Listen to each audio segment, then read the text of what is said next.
பள்ளிகளில் பாடநேரம் முடிந்த பின்னரும் மது அல்லது சூதாட்டம் தொடர்பான எந்தவொரு நிகழ்ச்சியும் நடத்தக்கூடாது என்று பிரதமர் டத்துஸ்ரீ அன்வார் இப்ராஹிம் இன்று நாடாளுமன்றத்தில் தெரிவித்தார்.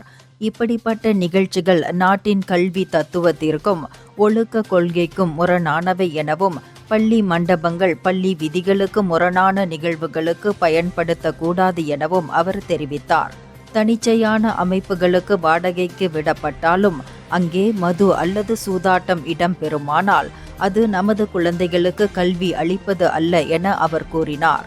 இது தொடர்பாக கடந்த செப்டம்பர் 27 அன்று பேராக்கின் ஈப்போவில் உள்ள SMK செயின்ட் மைக்கேல் பள்ளி வளாகத்தில் நடைபெற்ற மது விழா குறித்த பாசிர்மாஸ் நாடாளுமன்ற உறுப்பினர் அஹ்மத் ஃபட்லி ஷாரியின் கூடுதல் கேள்விக்கு அன்வார் பதிலளித்த போது, கல்வி அமைச்சு இது குறித்து ஏற்கனவே தம்முடன் பேசியுள்ளதாகவும் இதுபோன்ற சம்பவங்கள் மீண்டும் நடக்காதவாறு விதிமுறைகளை அமைச்சு கடுமையாக்க இருப்பதாகவும் தெரிவித்தார்.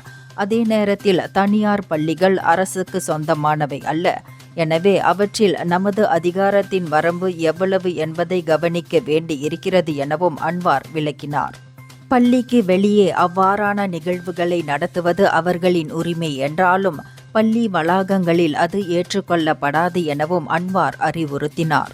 இந்தியர்களின் இதய குரல் மக்களோசை.